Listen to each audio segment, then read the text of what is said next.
Hello everyone, Chris Miller here. Before you watch the video for my class today, I need to talk directly to those of you who are not in my class and watch my instructional videos on YouTube. For those of you who do not know, I'm a professor in the Department of Statistics at the University of Nebraska-Lincoln. Administrators at my university have recommended the elimination of my department. All faculty, including me, will lose their jobs. I will not be able to post an instructional content like this to my YouTube channel anymore. And also, most students in the department will not be able to complete their degree programs here. It may seem strange or odd to you that a university would actually eliminate a Department of Statistics given the growing importance of statistics, data, and data science in general for the world. And we all feel exactly the same here. There is still a chance, though, that administrators will change their recommendation. If you like the content that I make available on YouTube, and if you think that statistics is important, please let my administrators know it. In the content description for this video, I've included information about how to send them a letter or just a small comment. With your help, I hope we can save the Department of Statistics, and if we are successful, I promise to continue posting these instructional videos. Thank you very much. Okay, why don't we begin class? So today we will discuss test number 1. We will also start the graphics section and start talking about project number 1. Now, if you're a statistics and data analytics major or a data science major with a stat focus, well, at least for the first set of majors are statistics and data analytics, you should have received an email from me this weekend saying I would really like a picture, preferably a headshot. And the reason why I would like that is because Aaron Blankenship and I will be giving the presentation to the Academic Planning Committee on October 10th to appeal the recommended elimination of the Department of Statistics. And I want to make sure, or we want to make sure, that they see everyone that's affected by it. Okay, so please send me that picture, ideally by sometime tomorrow.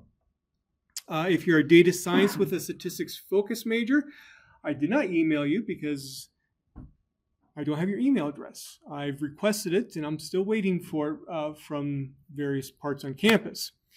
And so if you're one of those students, please send me a headshot or some kind of picture of yourself that I can include also in the presentation. Are there any questions before we begin? Okay, so let's talk about test number 1. You should have seen my discussion board post regarding test number 1. There were some really good grades, and then there were some really not so good grades. One could say that this is a bimodal distribution, where the modes are on the high side and the low side, unfortunately. If you happen to be someone that's on the low side, just please remember that this grade is only worth 5% of your overall grade. So even if you get a 0%, all that basically means is that the most you could get in this class is now 95%.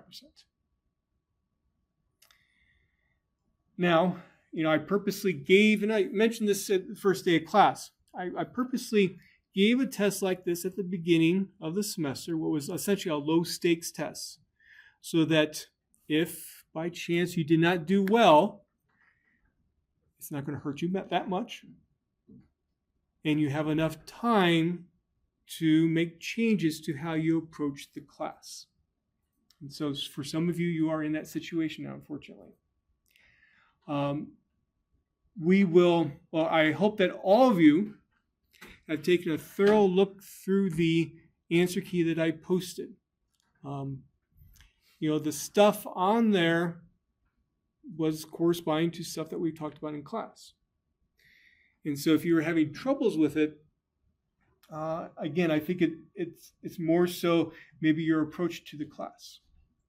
And I would be happy to meet with anyone individually to discuss a different approach to the class if necessary. Okay? Now, let's take some time to talk about the test. Now, the way that I grade tests is I simply use the the review, the track changes tool in Word. And usually the default on how that looks in terms of when I make comments on your tests, it might look something like this, where all you have is like a little red mark off, you see where my mouse is, a little red mark off to the side saying, hey, there's been something entered. And it's kind of hard to see then exactly what I actually put. So what I strongly recommend that you do is under the Review tab, instead of having the default simple markup, do all markup, and now you can see my comments much, much better. Usually they're in red, sometimes they might be in blue, depending upon what your settings are on your computer. So that's how I recommend that you view the comments that I've made on your tests. Now let's talk about 1A. So 1A, basically, at least the first part, it was very similar to the introduction to our notes part 3, where we simply estimated a regression model, simple linear regression model, to the high school and college GPA data set. There was another example of doing regression in the extra or the practice problems as well. And all of you should have seen simple linear regression in the past. Whether or not it was with R or not, then is questionable. But the concept of simple linear regression should not be new. If it is new, then this is unfortunately the wrong class for you. Now, as I go through here, I will talk about common mistakes that I saw.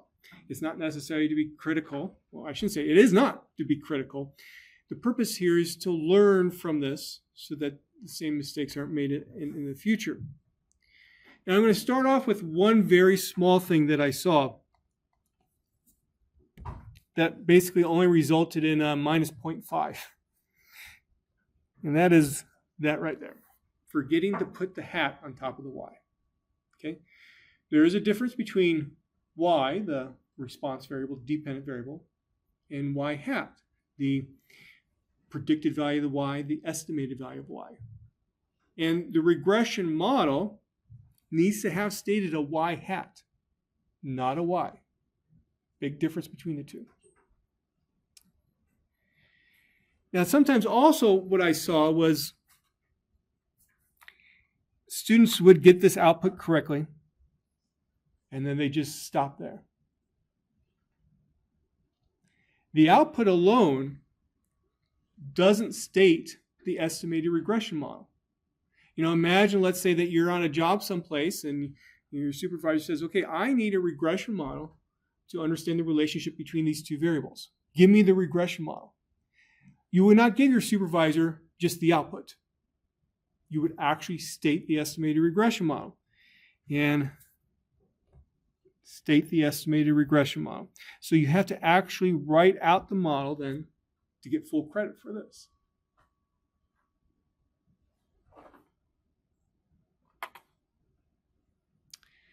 Let's see here. So part B and C was basically kind of corresponding to some stuff that was in the matrix algebra notes, where we actually had to do x prime x inverse, x prime y. And so if you download the, I forget the exact name of the program, but the high school college GPA, I think was ma.r program, you know, at least this code here was right in it.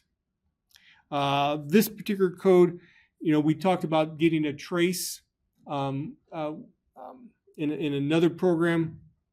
The trace code was all in there as well. Even if you couldn't find it, you know, the key is that this is a 2x2 matrix. It's easy to figure out what the trace is by hand. You know, just take some of those two diagonal elements. Okay. So, you know, during the review, I said, hey, there's going to be a regression problem. That's the regression problem. Now, also during the review that we had, I said, okay, I'm going to give you a probability distribution that all of you have seen before. And what you're going to need to do is maybe like find a quantile or probability with it and also plot it. the distribution, the t-distribution. This is typically, probably the third probability distribution that you ever see. What's the first one typically? In terms of named ones, what? Probably normal, or might be binomial, depending upon which you talk about first. Third one, t. Okay? And the purpose of this problem was for you to be able to apply what you've learned with respect to the normal distribution now to a new probability distribution in the context of R. And I gave you then the corresponding possible functions that would be needed for this problem. I've actually given this problem before in this class, and I haven't actually given the functions before. But this time I decided to go ahead and do that so that it would save you time, because you could simply go to the help for this particular function, see the syntax, and hopefully then figure out, okay, this is how I find then the 0.975 quantile. And in another class, all of you have found the 0.975 quantile before for a t-distribution.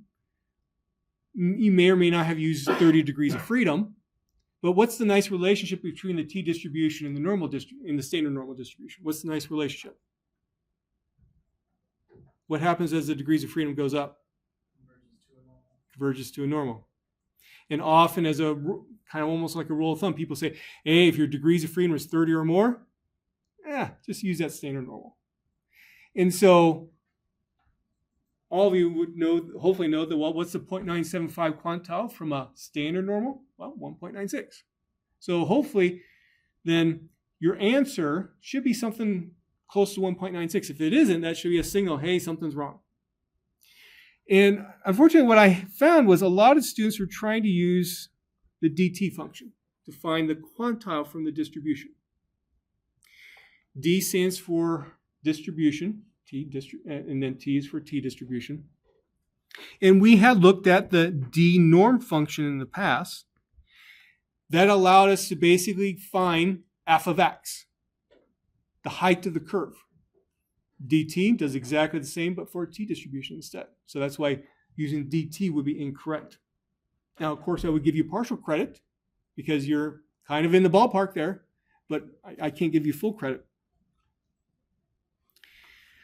This is what the t-distribution then looks like. I think there was a little bit more success on this one than in part A. But what I was often finding was this. I would only see that part of the plot. When you've seen a t-distribution in a class before, how does it usually represent it? You have the whole thing where there's probable values. You don't just do one small segment of it. And so I did need to take off points for that. Because basically what's happening is the default values are being used for the curve function, not paying attention necessarily. Okay, the t-distribution, we know it should be essentially somewhere between -3 and 3, and taking that into account to do the plot. Okay, so then problem number 3 here. We have this bivariate normal distribution through contour plot. We've seen contour plots already. So this was probably the largest amount of code that was needed. But again, think of my code as a template. Find the corresponding program where it was first done, essentially. Copy, paste it. All you need to do is change those two things. And you essentially get the plot.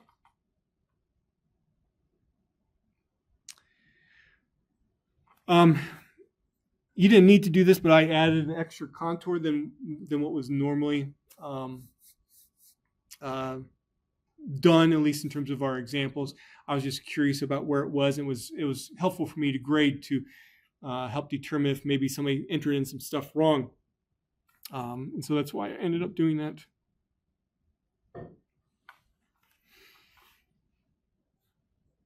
Okay, problem number 4. So the purpose here was for me to evaluate, do you actually understand what this equation is representing? That's why I put it there. And also allows me to evaluate just a little bit your understanding of matrix algebra. Now, I had heard from our academic advisor that someone had told her that there was a proof on the exam. This is not a proof. Sorry, it's not. It's more, show me what's in there. Okay. I'm not trying to, make a joke out of it, but seriously, this is not a proof. Proofs are stuff that you would see in a mathematical statistics course, especially if you're in grad school. Set 882, 883 would be big ones where you would see lots of proofs. 462, 463. Some of the 300 some courses as well where we have math stat. Those courses you see proofs. This is just, okay, tell me what's inside of X sub R. That's it. I said P is equal to 2, so you only have 2 variables. And so essentially it's a fill in the blank. I try to set everything up nicely for you. This is what it looks like. If even after seeing the answer key, you're struggling with understanding how I got certain things in there, we should talk then. Okay, because this is understanding what these symbols mean.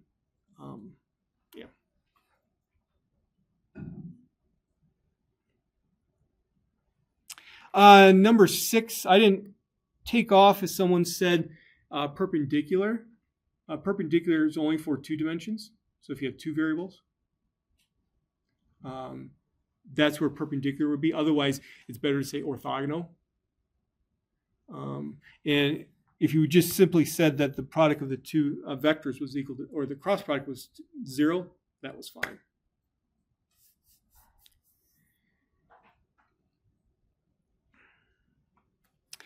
Part C.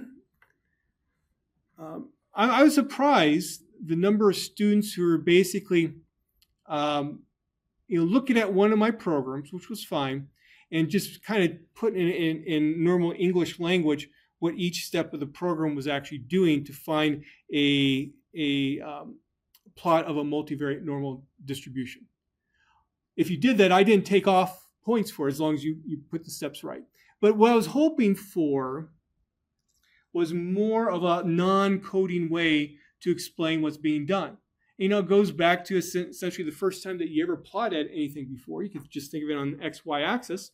You have an X, you plug it into the equation, and you get Y out. That's all I was looking for in this, but in the context of a multivariate normal. And so that's how I wrote up my answer then, without saying, get a whole bunch of X1 values, get a whole bunch of X2 values, find a grid of the values, find f of x for the entire grid. I wasn't looking for that. I was just looking for simply something like this. And lastly, one small thing I did take off points for was this. So why is a correlation easier to interpret than a covariance? A lot of you got the part, well, it's bounded between -1 and 1. Okay, well, but you need to go one step further. Why is that easier to work with than with the covariance?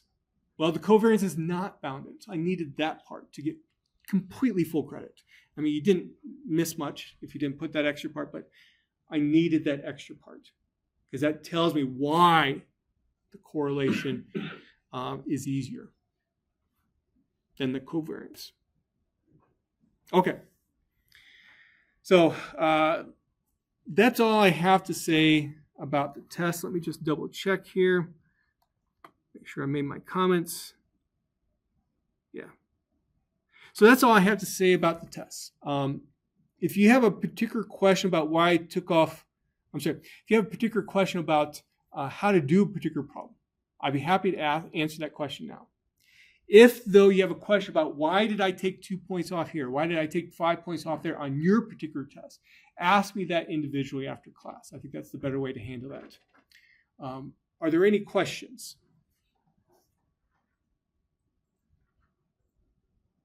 Okay. Then what we're going to do is start the graphics section. We'll do that for a while, then we'll take a look at the project, and then we'll come back to the graphics section if there's still time.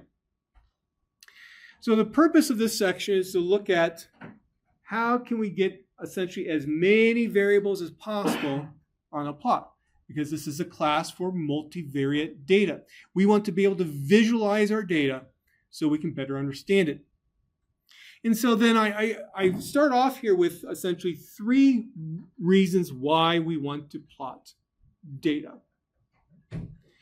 And so you can imagine, let's say, you first get a data set, and you want to try to make some initial sense of what's given to you. So you can do some initial plots of the data to look for trends, to look for unusual observations, outliers, and maybe use those plots to help suggest to you maybe a more sophisticated statistical analysis that could be done later. So that's like your initial look at the data. A second reason why to plot data is that, let's say you're in the middle of a sophisticated statistical analysis, keyword there is middle, and you might have to do some plots to investigate some aspects of, let's say, maybe a statistical model that you're fitting to the data. Maybe you've made some assumptions, like normality, and you want to check, are those assumptions satisfied or not? So you can use a plot to make that decision. And then lastly, once you've done the sophisticated statistical analysis, you want to try to make better sense of it. And plots are often very useful tools to help make sense of it, especially, let's say if you're a statistician and you're doing a data analysis for a non-statistician, you might want to use a plot to try to explain to them what is going on. Why did we reach this conclusion? Why did this conclusion make sense? And so in our class here, we are focusing on number 1 and number 3. We're not going to do these plots that, let's say, might be in the middle of a statistical analysis. That's better for another course.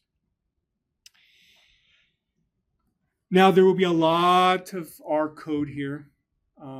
Just takes a lot of R code often to get your plot to be of very good quality. Again, think of my code as a template.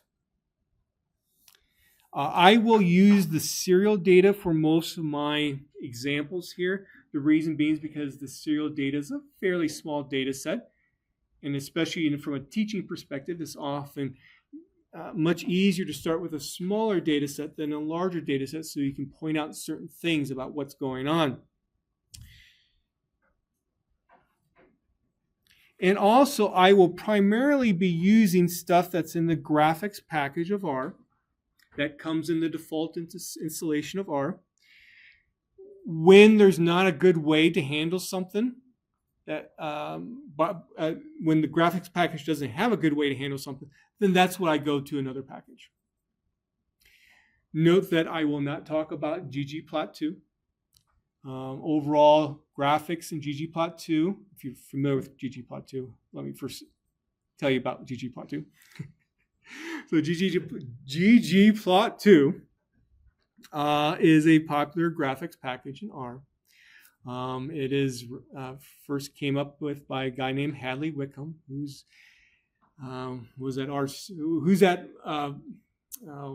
can't think of the name of the company now, but he's heavily involved with our studio.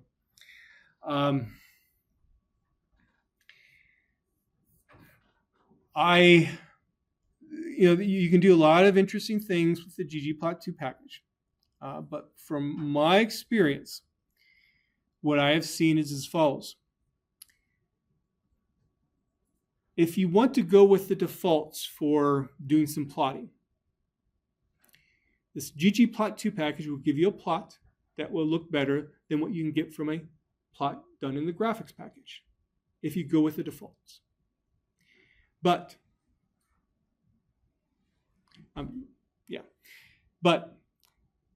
if you want something that is, let's say, of publication quality, presentation quality, you can do that with ggplot too. But typically it takes more code to do it with that than it would by doing exactly the same plot in the graphics package. And so that's why primarily in all the work that I do, I use the graphics package. Now, with the graphics package, it comes automatically installed in R. You do not need to say library graphics first before you use it. And the reason being is because it's on the search path already. Does anyone know what the search path is relative to R? What does that mean? It's a little bit more of an advanced understanding of how R works. Okay, so this is good to learn about it, especially if you're using a lot of packages and you get some weird results. Often, this is a reason why. So if I type search parentheses and parentheses, so there's a function called search, what comes back to me what's called the search path. This is what R uses to search for a function that you're going to call and try to use. It searches first in the package called, at least the way that I have my computer set up right now, it searches first in a package called car. Then if it doesn't find the function there, it goes to a package called car data. If it doesn't find the function, it keeps on going, following the search path to find the package that contains the function that you are interested in. Now, where people can get into trouble is, let's say you have two packages loaded in your R session that have the exact same function name. And you might be thinking that you're using a function from a particular package, and instead you get the other package instead. Why? It depends upon the ordering of what's on the search path.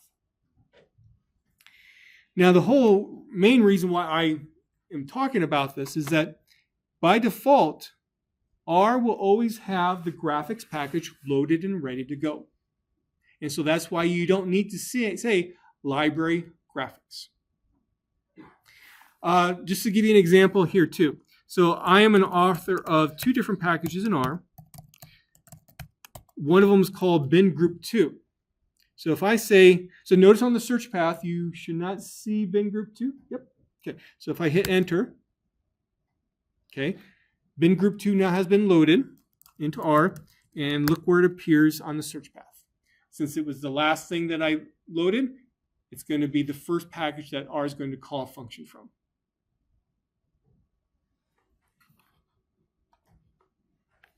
Okay. So we're going to begin with some simple scatter plots. All of you done scatter plots before. In fact, in the introduction to R notes, there was a scatter plot for the high school and college GPA data. But often when you have more than one variable, you would like to do more than one scatter plot. You would like to do, let's say, all pairwise combinations of possible scatter plots. How can you do that? You can do what's called a side-by-side scatter plot, or some people will call it a scatter plot matrix. I wouldn't be surprised if you've seen these before. Let's just take a quick look at the results from the serial data, and then I'll show you how to actually do this plot. So what we have here is basically, let's say we're just interested in sugar, fat, and sodium, and they've been adjusted for the serving size. On the diagonal there, you simply have the names of the three variables. And the reason why they're on the diagonal is if you, let's say, match up the sugar row with the fat column, what you have is on the x-axis fat's plotted, on the y-axis sugar is plotted, and you can see what those corresponding values are based upon how everything's laid out. Then, if I want to look at sugar versus sodium, well, I match the two up.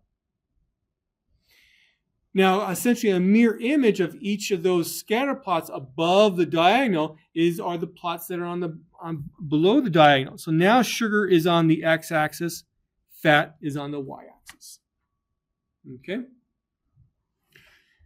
Now, to do this plot, it's fairly simple. There's a function called pairs. So I say pairs.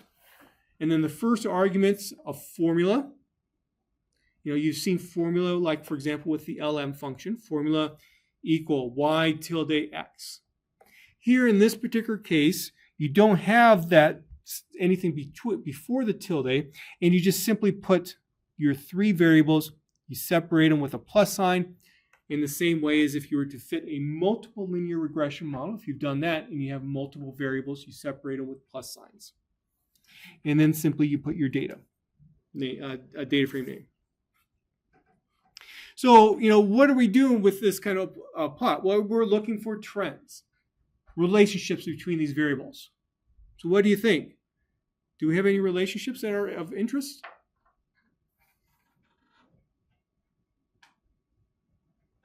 Is there a strong, let's say, linear relationship between sugar and fat?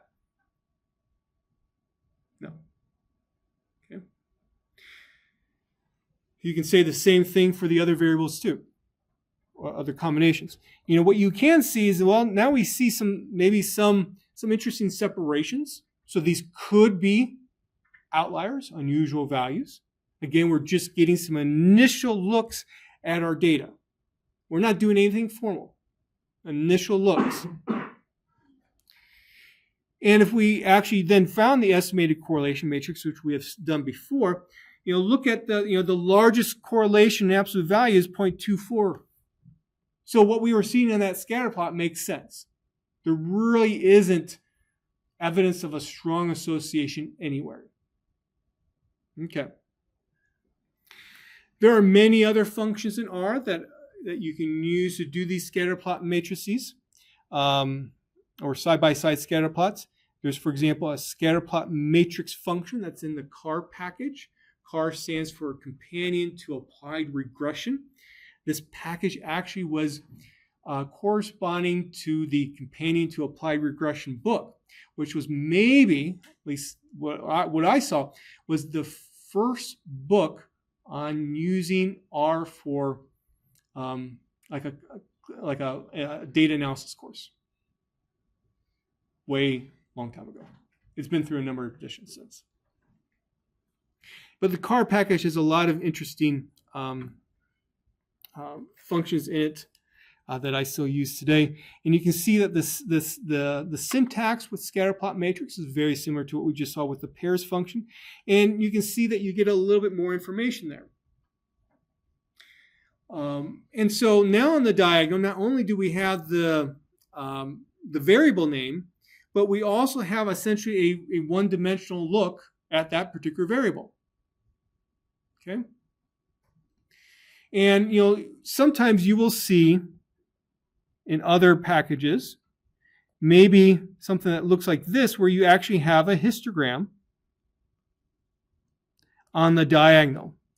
And instead of doing a histogram, all this package does, and you're not responsible for knowing the exact details of how it's done, it does what's called a density estimate.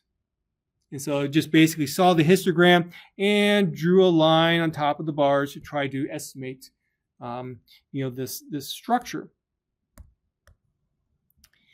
Now, on the bottom here, we see something else. Does anyone know what that means? May or may not have seen this before. Yeah. Are those all the actual data points? Exactly. All the actual data points where they fall. So notice how we have a lot of data points here. So then that would mean that a histogram should be higher there in comparison to here. And so that's why you see that. Does anyone know what the actual name of doing some kind of like little lines like that is? It's called a rug, R-U-G. Now, in addition to having the scatter plot here, we have just a simple linear regression model.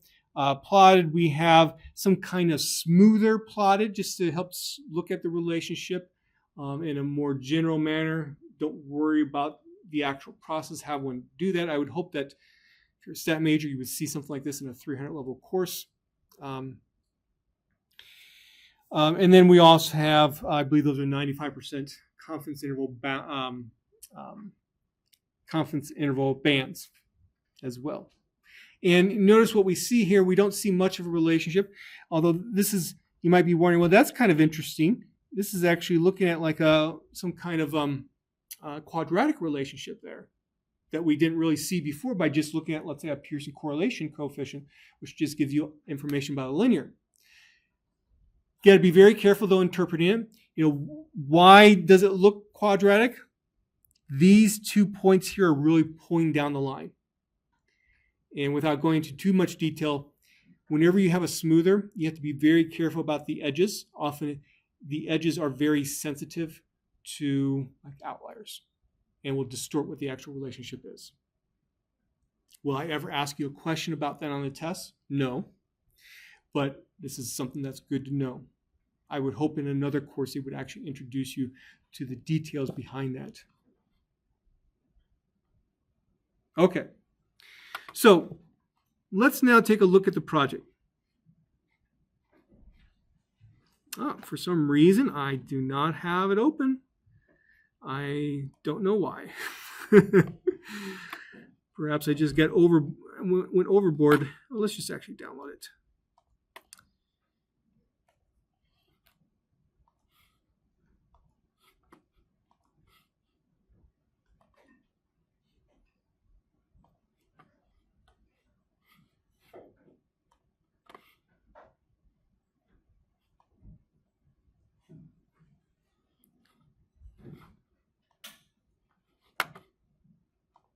Okay.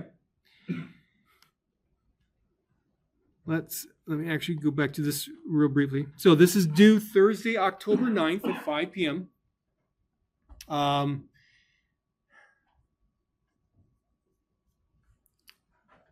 I don't think I put this on. Yeah, I didn't put it on here, unfortunately.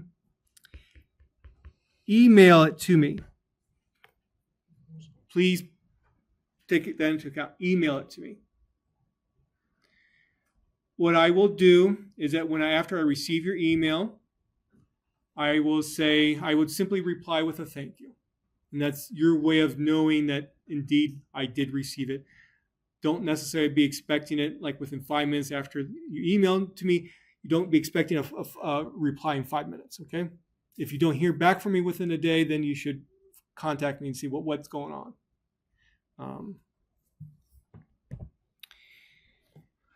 So this is going to be over the graphics section in the principal component analysis section. Obviously, we just started the graphics section. We haven't got to the principal component analysis section, so we're not going to be able to go into too much detail about the problems yet. But as we go along over the next couple of weeks, I will address every single problem. You can work in groups of up to 4 people. Actually, group work is required here. It can be up to 4 people. The week number 5 quiz, which is due on Wednesday, and looks like this. This is where you can indicate to me who's in your group. So question number 1 simply says, I'm already in a group of 2 to 4 people, and our group is not looking to add anyone. That's fine. Or you can say I'm in a group of 2 to 3 people, and our group would like to add members if others are interested. And then lastly, I am not currently in a group. So if you're not currently in a group, then what I will do is try to help you find a group. Question number 2, give me all your group members' names and email addresses. And then also tell me what is your major. Obviously, I already have that information, but it's just helpful if I have this here because the way that I would try to form groups, if you're not already in a group, is by major. So please complete this then by Wednesday, 5 p.m., and I will try to form the groups Wednesday evening or Thursday morning. And so having all, having your name, your email address here is helpful. Then I don't have to look it up again.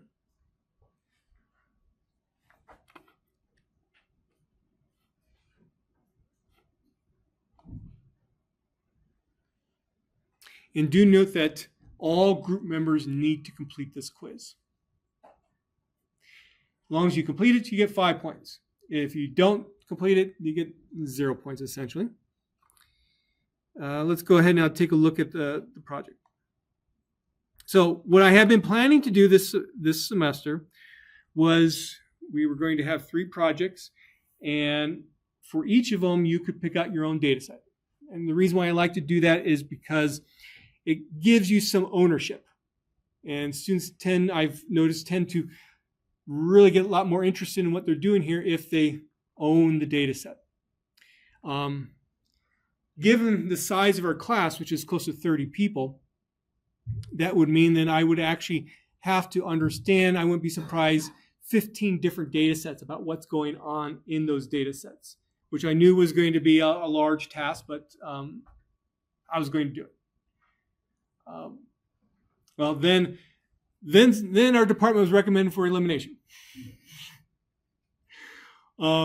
Seriously, every evening, most of the weekend, that's what I'm spending my time on, is working on preparing the presentation, for example. That's going to be given in a few weeks. So I decided to, make a compromise here, and I'm going to give you a data set to work on that I hope interests you. I don't know, I found the data set interesting. So what this data set deals with is football and what's called the NFL Combine.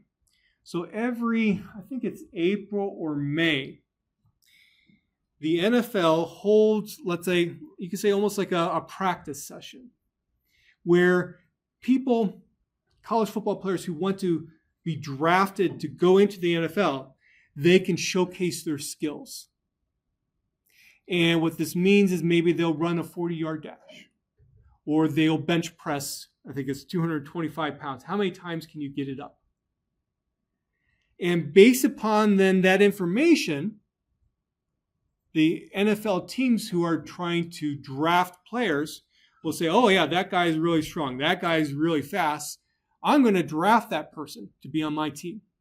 Or maybe the person performed poorly on the 40-yard dash, and they might think, well, wait a second, I don't want that player. And so they use this information, this data, to help make judgments in addition to seeing how the players did in college. If you want to know more information about the Combine, here's the information. And so the data set that I have contains actual results from actual players that were in a combine for 1 year. And so what we have here is the player's name, their college. Something that's going to be very important for us is their position. Now, I understand that not everyone is a football fan like I am.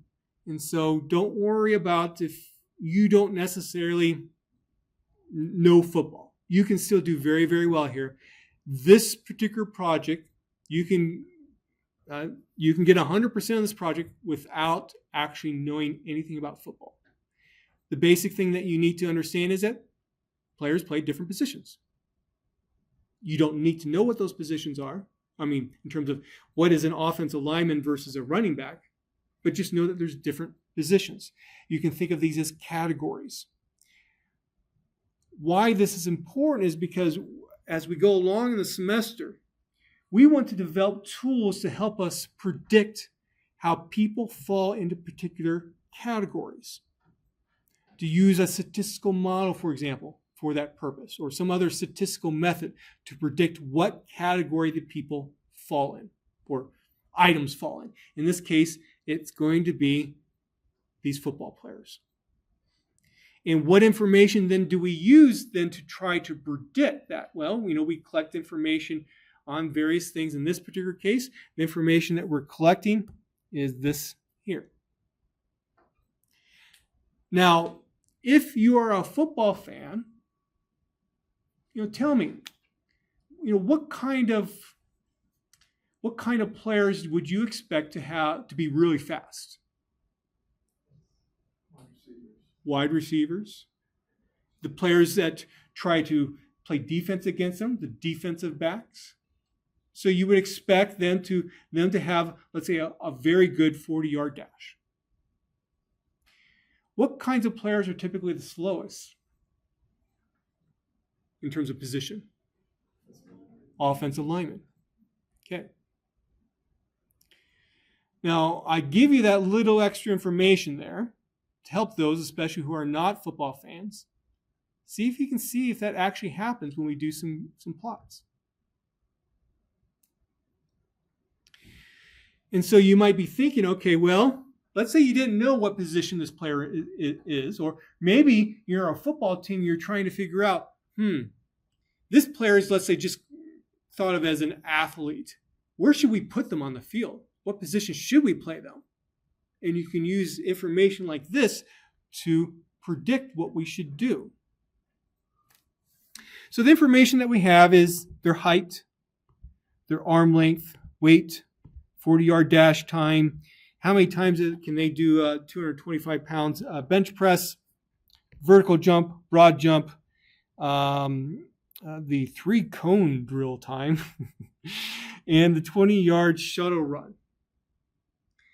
Now, using all that information, what the NFL teams, they do is actually put together an overall grade for the player.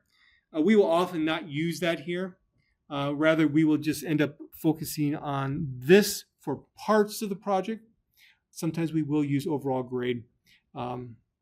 Unfortunately, I don't have the exact information about how they make that overall grade based upon this information. So the data set itself is available on my course website, right where you see the project. There's different ways to get the data into R. I do recommend that you use read.csv for the following reason. Let me actually show you the data.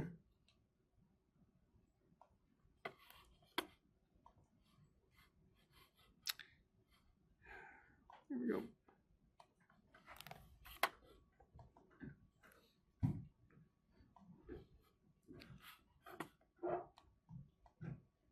Okay. So we have a lot of numerical variables. So for example, 40-yard dash, 4.5 seconds. 40-yard dash, 4.56 seconds, 4.74 seconds, and so on.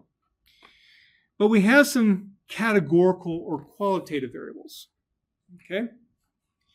And I want to make sure that R treats these variables as what's called a factor type. So R has different ways to represent data. It will automatically recognize this as a numerical variable, for example. But the default for some ways to get data into R is to treat this particular variable as what's called a character type variable. I don't want that to be done. I want it to be treated as what's called a factor type. And the reason why that's important is because R recognizes, this is a categorical variable. It has a certain number of levels to it. There's 7 different positions. I'm going to take that into account then when I analyze the data. I want to tell R that. And so while you can get the data in R in a different way if you want, but you just need to make sure that these variables are treated as factors in R's terminology. A quick way to make the change, if you absolutely need to, is as follows. We'll do it with the serial data. Okay. So, or actually, let me just read in the data set. Hold on a second. I got to get to the right spot.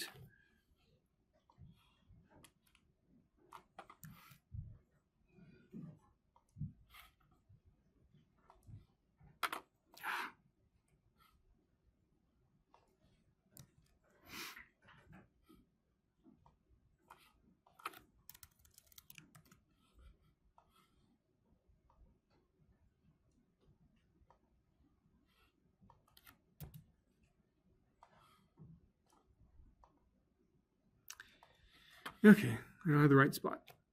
Let's see here. Sorry, give me a moment.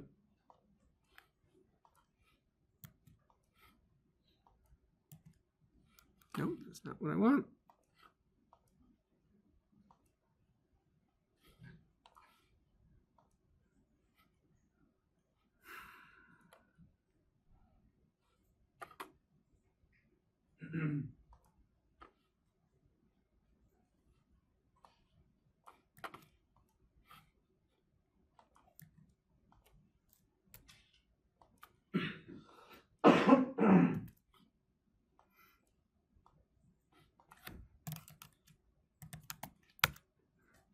Okay.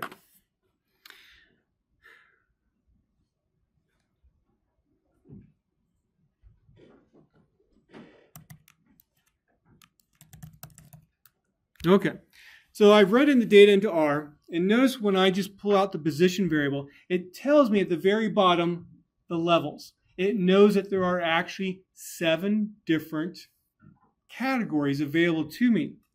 If instead I would have read in the data like this, and I'll explain what I just deleted shortly, and then actually looked at the position variable, notice how it looks a little bit different. It doesn't understand that indeed I have a categorical variable. And so to tell R that indeed I have a categorical variable, what I do is I say strings as factors is equal to true. The default is false. So a character string, that's where string comes from, a character string as a factor. If for some reason you decide to do this differently and read it in like this,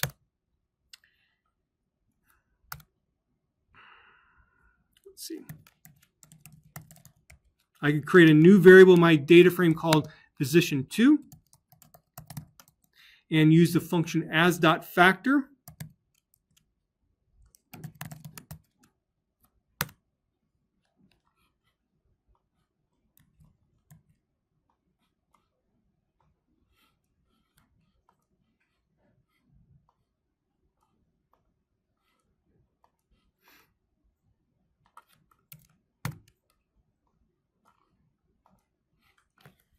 And the as.factor actually transforms it to a a categorical variable.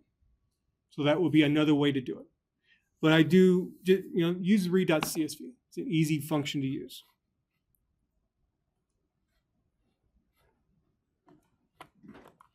Note then that there's a little bit of a typo there. I accidentally had an extra parentheses at the end. Please delete that. So this one right there, just delete it. So with this data, do the following problems that I have here. The very first one, construct a side-by-side scatter plots for the numerical variables. Well, the numerical variables are all these. Okay, we just saw side-by-side scatter plots. Compute the estimated correlation matrix for these same variables. Interpret the plots in the matrix in the context of the data. So, what are you looking for? Is there some kind of relationship between the variables? If it looks like there is based upon the plot and also that correlation matrix, state it. If it doesn't look like there's much of a relationship between certain variables, state it. If you see some variable values that are quite different from the rest, like maybe we have some outliers, state it. That's what I'm looking for in this problem. So then what do you turn in for this problem? Your R code and output, just like what we would see on the test or in my notes. I need all the R code and output so that if needed, I can actually execute what you did to check what's going on, especially if you made an error. Then also have the actual interpretation as well of the plot and the correlation matrix. That's what I'm looking for to be turned in. Now, that's the only part that so far you could do on the project. But as we go along this week and the next week, you'll be able to do the remaining parts as well. And we will talk about those. Yes? For the scatter plots, can you just add more variables? So there would just be 16 boxes if there's 4, and then maybe So in this case, I think there might be about 10 variables. So, you would simply say like formula equal tilde overall grade plus height plus arm length plus so on. And there's other quicker ways that you could do it too, so you don't have to actually list everything out, and you can figure out those if you're really interested. Other questions? Okay. Please make sure you complete that week number 5 quiz so that we can get the group set up and you can get going. Now let's go back to the graphics notes. Now we're going to talk about 3-dimensional plots. We just did 2-dimensional plots in terms of like a scatter plot. Well, what happens if you want to put more than one variable on the exact same plotting area? And what we're going to be talking about first are just some rather simple ways to do this. Sometimes people often forget, yeah, you could represent more than 2 variables on a scatter plot. You could do more than 3. You could do more than 4 on the exact same scatter plot. And so what we're going to do is take a look at the serial data again. And let me actually show you, well, yeah. So if I were to do a scatter plot, let's say, of sugar and fat, and actually let me also turn off the grammar check here so we get rid of some of those annoying lines. So if I were to do a scatter plot, of course, I use the plot function, x-axis sugar, y-axis fat. I put some nice labels on the plot to make sure everything looks nice. I put grid lines on the plot using the panel.first argument as well. And this is the plot that we get. This is essentially the same plot that we saw in the scatter plot matrix, or the side-by-side scatter plots. Remember how I pointed out that it looked like there were some points that were kind of different from the rest, some potential outliers. And we see them there. But we really don't see much of a relationship between fat and sugar. Now let's add a variable. Okay? I want to somehow also represent the shelf. Remember, the serial data is collected by shelf. We have some serials on shelf 1, 2, 3, and 4. So how can I get maybe, let's say, the plotting point to correspond to a third variable? Well, we could change the color of the plotting point. We could change the actual plotting point itself instead of using the open circle as the default. We could actually change the size of the plotting point as well. So let's talk about how we could do that. There's actually 2 ways that we're going to talk about.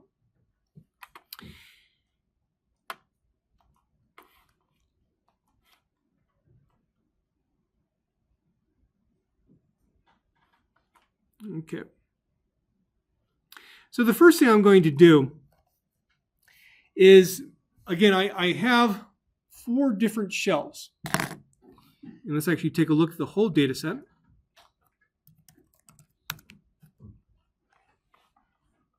So we can see I have a variable called shelf, shelves 1, 2, 3, and 4. Notice how it's organized.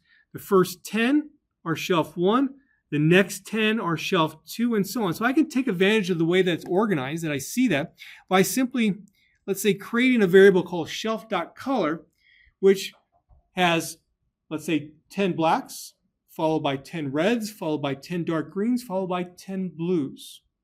So that here's black, red, dark green, and blue as my colors of interest. I could use different colors if I wanted to. And I want to repeat each of these colors 10 times. So I could use the function called REP for repeat. And there I have the corresponding colors I need for each shelf. What about shelf symbols? In R, and this was in the introduction to R notes, there are a number of different plotting points that you could use. And they're simply numbered 1, 2, 3, 4. You can see them listed in my introduction to R notes. It's the part 3. And so what I'm going to do is repeat the numbers 1 to 4 each 10 times so that Now I have my corresponding plotting points for each shelf. Then, let's see here. Okay, I'm going to deviate from the notes here. Because there's two different ways to do it. One's focus on the notes, one is not the focus. So now I can do my plot function. Again, x-axis sugar, y-axis fat. Then using the COL argument, which stands for color, I have a way to get all 40 observations, their corresponding color in there by saying shelf.color for it. For the plotting character, I can put all 40 of those shelf symbols in there. And then also I'm going to use something called CEX. I don't know why that is the argument name, but this allows me to control the size of the plotting point. And simply what I'm going to say is the default's 1, and then I'm going to add to it a little bit more corresponding to that shelf symbol number. So if I have a shelf symbol 1, the size of the plotting point is going to be 1.3. A shelf symbol 2 is going to be 1.6, and so on. And so that if I go ahead now and do that, where's my graphics window? There it is. So now I have the exact same scatter plot that we had before, but now I have different colors, different symbols, and different sizes of these plotting points corresponding to the actual shelf. Let's get a legend. Let's put that on there so we know what red represents or what a blue X represents. So to put a legend on the plot, I can use the function legend. Where do I want it? Well, let's begin at the x-axis at 0.5, y-axis at 0.08. Why did I choose that? Well, I know that there's nothing on that plot corresponding to that. I already looked. Let's say the title of my legend. What's actually in the legend? Well, I have 4 different plotting points. Plotting point 1, 2, 3, and 4. So actually, I just list them out here. What's the color of these plotting points? Well, 1 is going to be a black, 2 is going to be a red, and so on, corresponding to what I had used up here. My plotting character, well, 1 to 4. And then the size of the corresponding plotting point. I can use the pt.cex argument. And lastly, I know it's a lot, bty equal n. I don't like boxes around my legend, so I say, no, don't do it. And so if I do this, now I have my nice legend drawn on my plot. And yes, there are particular packages that will automatically do a legend for you. You might be thinking, oh, why do I have to do this? Very often, one likes to have really fine control of the legend, and you can't do that very easily in some other packages where you just rely on what it will automatically do for you. So that's why I like to draw a legend all by myself. Okay.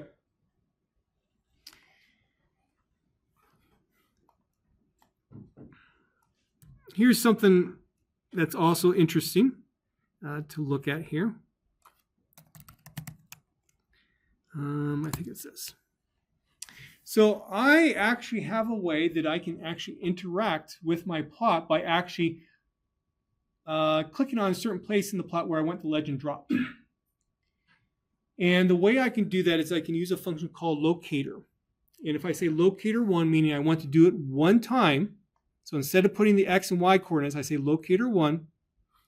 Notice how my plot came up. And now look at my mouse.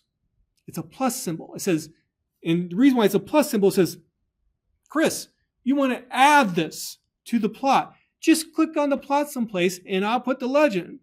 So if I left click, boom, there goes my legend. Very handy tool to have. Do note that there can be some problems with RStudio with doing this. I will show you tricks of how to fix RStudio later on if you want to do that. Okay. So another way then to do this plot is what's actually in the notes. So what I could do is this. the exact same code for plot, but say type equal n. Type equal n means don't actually put any plotting points in there first. And so what's going to happen then, go ahead and execute that code. We might have actually seen this before someplace. What's going to happen is that basically you have an empty plot. And so now you have more fine control about what's actually going to be going into the plot itself. And so what you could do then is, say, use the points function, where I want to add points to the plot. What points do I want to add? Corresponding to sugar, fat. My plotting character is shelf.symbol, the color, shelf.color, and then also the size of the plotting point. So if I copy that and paste it, let's actually see what happens, and I get the same plot as I had before. Just a different way to approach it. The points is a little bit more flexible, so that's why I like to introduce it, but probably the most direct approach was the first one I showed you in class, at least for this setting. Okay, so we spent a lot of time talking about how to do the plot. Now let's actually interpret the plot. Now that I have this additional variable represented, do you see any trends? Do you see anything interesting here? You can think back to some of the original reasons why I wanted to collect this data. Here's somebody saying something about sugar. What about sugar? Some shelf 4.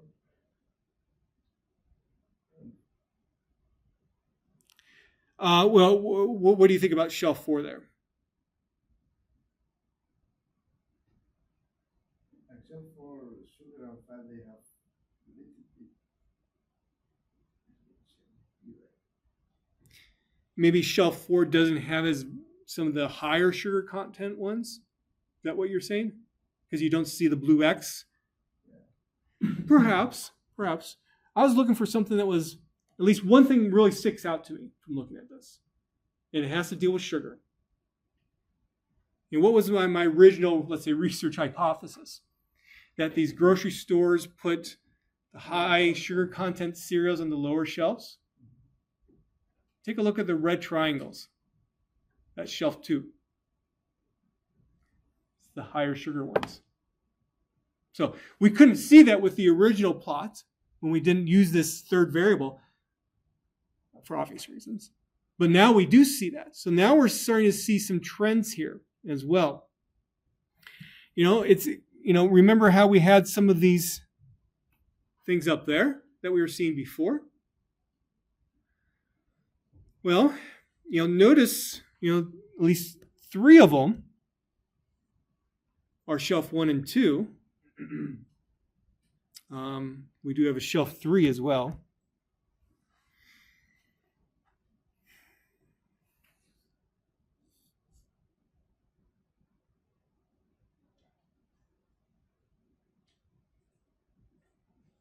I mean, it's interesting, a little bit interesting to take note that these 2 points here have a very low sugar content. They're on shelf 3, and they also have a low fat content. I don't know, maybe that might be interesting down the road, but that's one thing I noticed too. You got to be careful about looking for trends when there's no trends. So you do have to be careful. We're just doing an initial, but at the very least, shelf 2 sugar. We see something that might be going on there. Okay?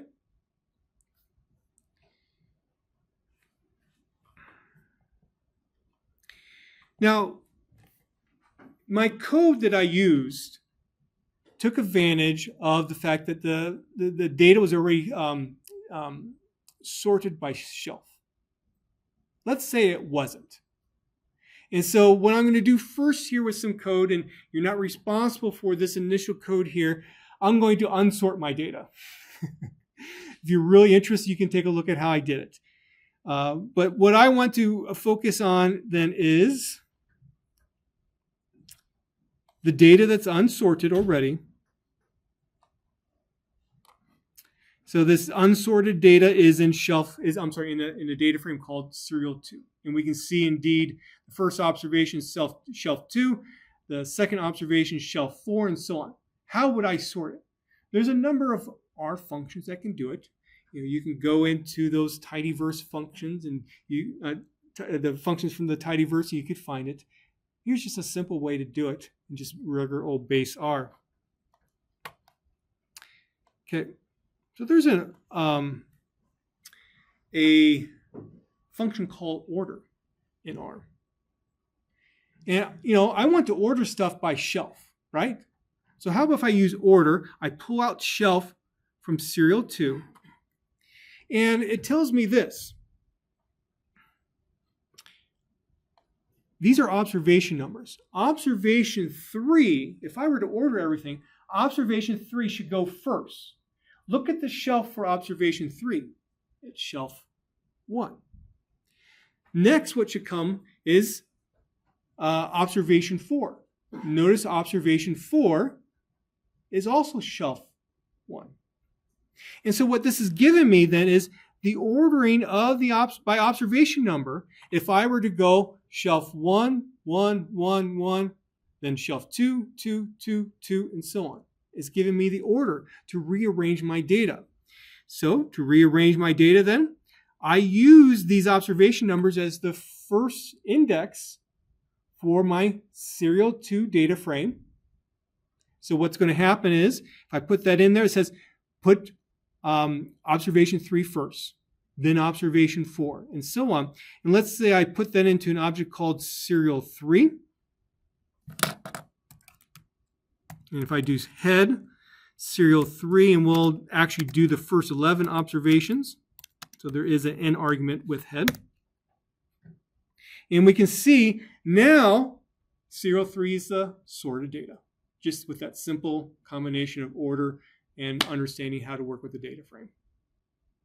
So the first 10 observations are obviously shelf 1. So that's how you could actually sort your data. Oops. Now we were able to get 3 variables on one plot. You could do 4, you could do 5 as well if you had other categorical variables. Just change how that plotting point looks. Let's say, though, that you have 3 variables and all 3 of them are numerical. How could you do it? Well, you might be thinking, well, a 3-dimensional scatter plot. That's one way, and we'll look at that shortly. But what we're going to do first is what's called a bubble plot. Has anyone by chance seen a bubble plot before? Okay, a few. Did you guys see it in a class or? I took a sports data class for all related by R stuff. Okay. And so basically what a bubble plot is a 2-dimensional scatter plot. So the 2 dimensions are for 2 of your numerical variables. Then to get the 3rd variable on the plot, the plotting point, which we're going to call the bubble, corresponds to that 3rd variable, where the size of the bubble corresponds to the size of that numerical variable. And so since we're running out of time here, so here's a bubble plot for fat versus sugar, where the size of the plotting point corresponds to sodium. Remember those 2 observations that I pointed out to you before? That were a little bit kind of away from the rest when we were looking at fat versus sugar. Look where they are there. They have an extremely small plotting point. Why? Because they have no sodium. So now, maybe that explains why, again, we can't go too far into this. Maybe this is starting to explain some stuff about this data set. Okay, so we're running out of time. We will talk about how to do a bubble plot in R next time. And so then what's next overall for our class? Well, I will be able to have my full set of office hours after class. Please remember to do the week number 5 quiz. Let's do 5 p.m. on Wednesday. On Thursday, we will continue with the graphics section. We will not get to the principal component analysis section. Looking further ahead, at least for week number 6, there will be no quiz. Project number 1 is due Thursday, October 9th at 5 p.m. And then looking way far ahead, test number 2 is Thursday, October 23rd. Are there any questions? Okay, that's all for today.